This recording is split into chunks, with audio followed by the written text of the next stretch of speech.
Welcome to this explainer. Okay, we're jumping right into what is arguably the ultimate mind-bending doomsday scenario.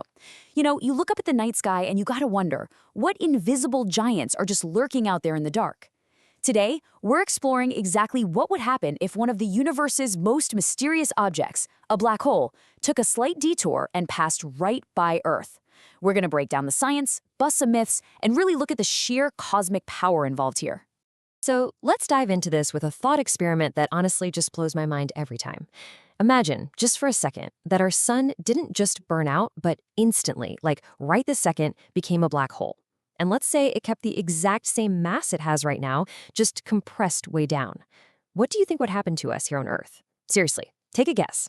Well, if you guessed we'd instantly get sucked in and destroyed, you're not alone. But you've totally fallen for one of the biggest cosmic myths out there. The myth is that Earth just gets swallowed up immediately. But the fact? Earth would actually just keep orbiting normally. The only real difference is that we'd be completely in the dark, because, black holes can't produce light. And this proves a massive point we're going to keep coming back to. Black holes are not magical cosmic vacuum cleaners. They don't just suck up everything in the universe regardless of distance. Section 1. What is a black hole? First off, we really got to clear up the name itself. A black hole is not an empty hole in space. Not at all. Actually, scratch that. It's more like an area where an enormous amount of mass is compressed into a super tiny region. Imagine taking something incredibly massive, like an entire star, and squishing it down into a space the size of a city. Because so much mass is packed into such an impossibly small space, it creates an extremely powerful gravitational field. And that gravity is literally its defining feature. It gets so intensely strong that absolutely nothing can escape from inside it. Not even light, the fastest thing in the universe, can break free once it crosses the line. So how do these monsters even form? Well, they're usually born when a massive star hits the end of its life cycle and violently collapses in on itself under its own immense gravity. Section 2. The cosmic vacuum myth. Now, what's really interesting about this is how it totally reframes the danger.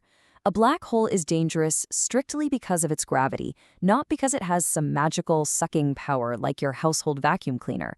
Its power depends entirely on its mass. If you're far enough away, it just acts like any other massive object in space, just pulling on things with regular gravity. The real, catastrophic danger? That only starts when an object like our planet gets extremely close to that densely packed center. Section 3. When a black hole approaches. So, if a massive black hole did approach, it wouldn't just swallow us whole out of nowhere. It's really a sequence of terrifying events. We're talking first impacting our oceans, then severely altering our orbit, and finally just tearing at the Earth's crust itself. And this brilliantly illustrates the sheer scale of the chaos. Before the black hole even gets right on top of us, its gravity would become stronger than the moon's pull on our planet. Ocean levels would rise dramatically, way beyond anything we've ever recorded. At the exact same time, this passing giant could severely disturb Earth's movement, physically pushing us into a totally different orbit around the sun. If we get pushed farther away, extreme freezing. Pulled closer, extreme heat. Plus, the black hole's gravity creates such immense internal stress that massive earthquakes and insane volcanic activity would literally reshape the crust. Long before we were ever eaten, life on Earth would desperately struggle to survive these climate shifts and tectonic disasters. Section 4. The terrifying spaghettification effect. Spaghettification. I know, it sounds funny, right? But it is simultaneously the most delightfully weird and completely horrifying scientific term out there. This is what scientists call the ultimate result of extreme tidal forces. Let's break down how spaghettification actually works. When the black hole gets uncomfortably close, it begins to pull on the side of the Earth facing it much, much harder than the opposite side. This extreme difference in gravity literally stretches the planet. We'd slowly become deformed. First, our atmosphere just gets forcefully pulled away. Then, those already rising oceans would actually escape right up into space. These solid continents themselves would start breaking apart under the strain, until eventually the entire planet is violently torn into a long, thin stream of debris orbiting the black hole. We'd literally be stretched out like a piece of spaghetti. Section 5. Crossing the event horizon. This boundary, the ultimate point of no return, is known as the event horizon. It's the defining edge of a black hole. It's the exact point in space where the gravitational pull becomes so overwhelmingly strong that escape becomes mathematically and physically impossible. Once that stream of debris that used to be Earth crosses this invisible line, that's it. The rules of the universe permanently change. Like we talked about, light cannot escape past this point, which means we can never actually see what happens inside. Normal physics, at least as we understand it, completely breaks down at the event horizon. All that remains of our destroyed planet would be pulled into the center, and its material just permanently joins the black hole's mass. Section 6. Would we see it coming? So, the practical, burning question. Would we even know it was happening? The reassuring answer is possibly yes. Now, black holes themselves emit no light, but they interact heavily with their environment.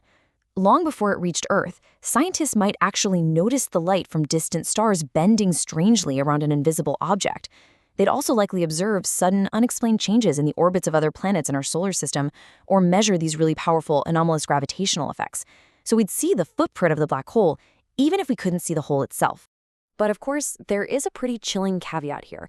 While a massive black hole would announce its presence with those huge gravitational disruptions, a small black hole passing very quickly through our solar system is a totally different story.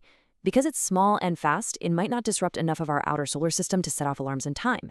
It could, hypothetically, to sneak up on us and be extremely difficult to detect until it was basically already here. And that brings us to the end of our cosmic journey today. We've learned that a black hole isn't a vacuum cleaner, but an incredibly dense point of mass where extreme gravity just rules everything. We've seen how its approach would stretch and tear our world apart before forever trapping it past the event horizon. But knowing that some of these incredible forces might be totally invisible until the very last moment leaves us with a fascinating thought to ponder. As you look up at the stars tonight, ask yourself, what other unseen dangers are lurking just out of sight in our vast, mysterious cosmos? Thank you so much for joining me on this explainer. Keep your curiosity alive and keep looking up.